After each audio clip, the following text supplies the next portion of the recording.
जय गुरुदेव। डफोर संक इस कहानी को सुनाते हुए स्वामी जी महाराज ने कहा, गिराम के किनारे प्राणियों के कोलाहल से दूर एक टूटा सा घर था। घर पर पंडित जी के अलावा खाने वाले कई लोग थे। पंडित जी सदा परेशान रहा करते थे। इधर उधर से जो कुछ मिल जाता था उसी से गुजारा कर रहे थे। वे करते भी क्या और चारा भी क्या था। ना तो कोई खेती बाड़ी थी, ना तो कोई कारोबार। जजमानी भी नाम मात्र की थी, जो कि समाप्त प्राय थी, क्योंकि आज के युग में सीधे साधे लोगों का जीवन यापन दूभर है। घर के बच्चे तथा स्त्री भूख से व्याकुल तथा पड़ोस के लोगों का ऐश्वर्य तथा वैभव युक्त जीवन तिरस्कृत तथा ईर्ष्या युक्त दृष्टि से देखते। पंडित जी के पास पहुँचते और अपने अभाव का कारण, पंडित जी की सत्यवादिता, भोलापन और भगवत प्रेम जानकर उन्हें कोसते हुए वापस चले जाते। पंडित जी भी उब गए थे ऐसे अपने जीवन से। अक्सर उनके हृदय में आज के युग के रंग रंगने की भावना उठती। आंतरिक शक्ति अर्थात उधर जाने से उन्हें रोक देती।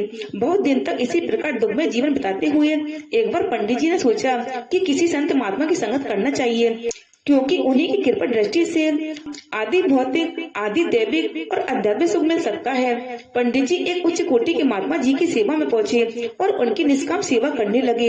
एक दिन महात्मा जी उनकी सेवा से प्रसन्न होकर उनसे कहने लगे, बेटा, तुम्हारे ऊंचे भावों और निष्कपट व्यवहारों से मैं तुमसे बड़ा प्रसन्न हूँ। यह लो संकल्प युक्त संख्या और अब अपने घर लौट जाओ।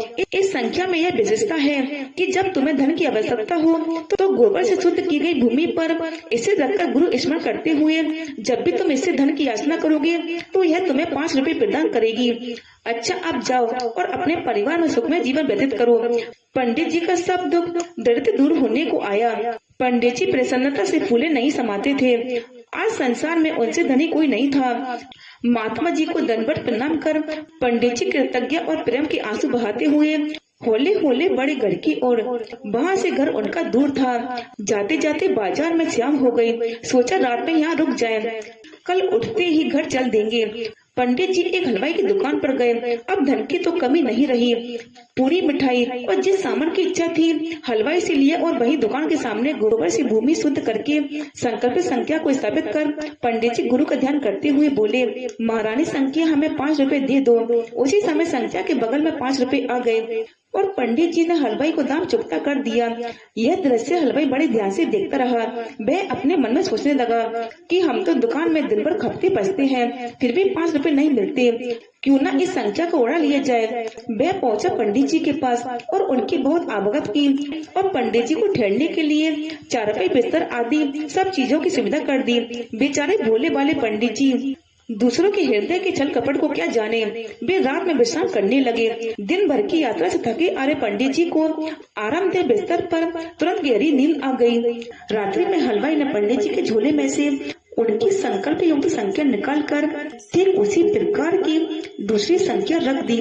प्रातःकाल पंडित जी उठे और सीधे घर को पहुँचे। उन्होंने सारा वृत्तांत और महात्मा जी की सेवा का फल अपनी पत्नी से वर्णन किया। उसी प्रसन्नता में उस संख्या की करामत दिखाने के लिए उसे स्थापित कर 5 रुपए की याचना की, क्योंकि जब संकल्प युक्त संख्या हो तब तो वहाँ तो वह हलवाई वाली संख्या।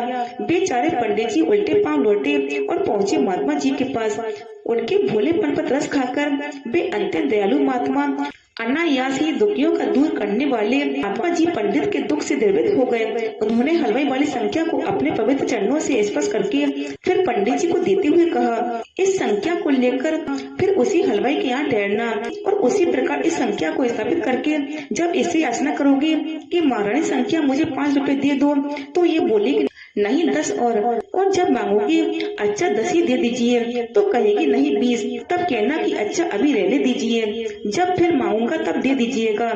पंडित जी श्रद्धा से नतमस्तक वापस हो गए और हलवाई के यहाँ रात में रुककर वैसा ही किया। हलवाई ने सोचा यह संख्या बहुत अच्छी है, वह तो 5 रुपए देती है किंतु यह तो दूना देती है। उसने इस बार रात्रि में उस संकल्प युक्त संख्या को लौटाकर उस दूने वाली संख्या को ले लिया। प्रातः पंडित जी उठे और अपने घर को चल दिए।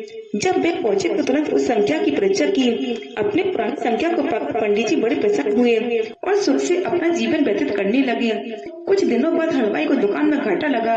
उसने सोचा इस घाटे को महारानी संख्या से याचना करके पूरी करना चाहिए। भूमि को शुद्ध करके उसने संख्या को स्थापित किया। वह बोला, महारानी संख्या, हमें 25 रुपए चाहिए। संख्या में से आवाज निकली, 25 नहीं 50। हलवाई ने कहा, अच्छा 50 ही दे दीजिए। आवाज हुई, 50 नहीं 100। उसने कहा, अच्छा 100 ही दे दीजिए। आवाज हुई, 100 नहीं 200। उसने कहा, अच्छा महारानी 200 ही दे दीजिए। तो फिर आवाज हुई, 200 नहीं 400। हलवाई ने झुंझलाकर कहा, महारानी संख्या, जो भी समझो वह दो भी दो।